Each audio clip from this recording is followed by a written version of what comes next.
My name is Aglaya Glebova. I'm a fellow here at Global Disconnect. I'm also faculty in History of Art at the University of California at Berkeley, where I'm usually based. And I research and I teach 20th century art, in particular, with a particular interest in Soviet art and architecture. My first book, which came out a couple of years ago, dealt with the photography of Soviet photographer Alexander Rodchenko.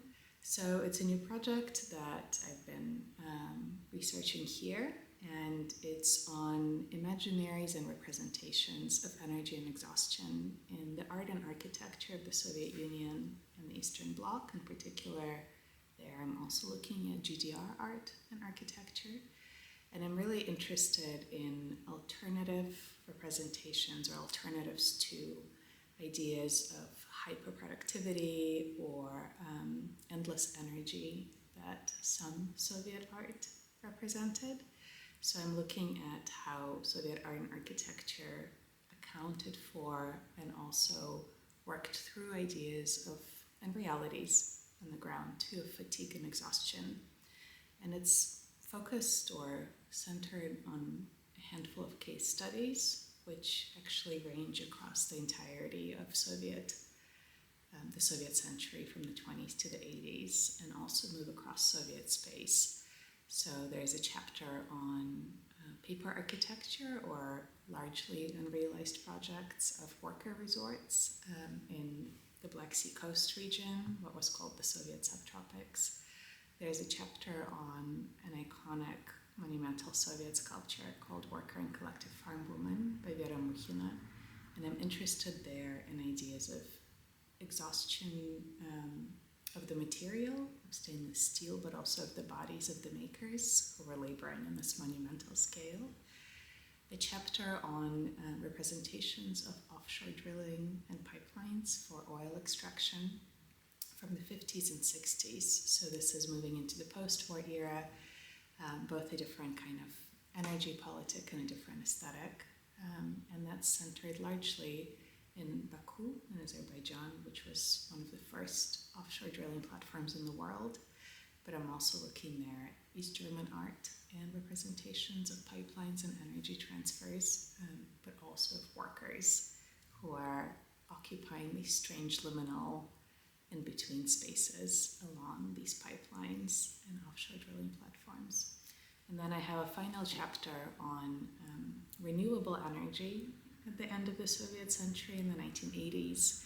In particular, there are my case studies, a so-called solar furnace and sun research institute outside of Tashkent, in Uzbekistan, that was finished in 1987 and that imagined or worked towards a kind of cosmic socialism through harnessing solar energy. So I'm trying to bring together these very diverse moments, places, and also actually mediums, so from paper architecture to painting to energy infrastructure, to think through what kind of through lines energy and exhaustion might allow us to construct, and also what alternative histories of Soviet visual culture it might allow us to tell. Yeah, and there are a few ways that disconnectivity figures in my project. And they vary from case study to case study. Maybe the biggest kind of thematic connection there is the idea of disconnecting from efficiency and hyperproductivity and shock work.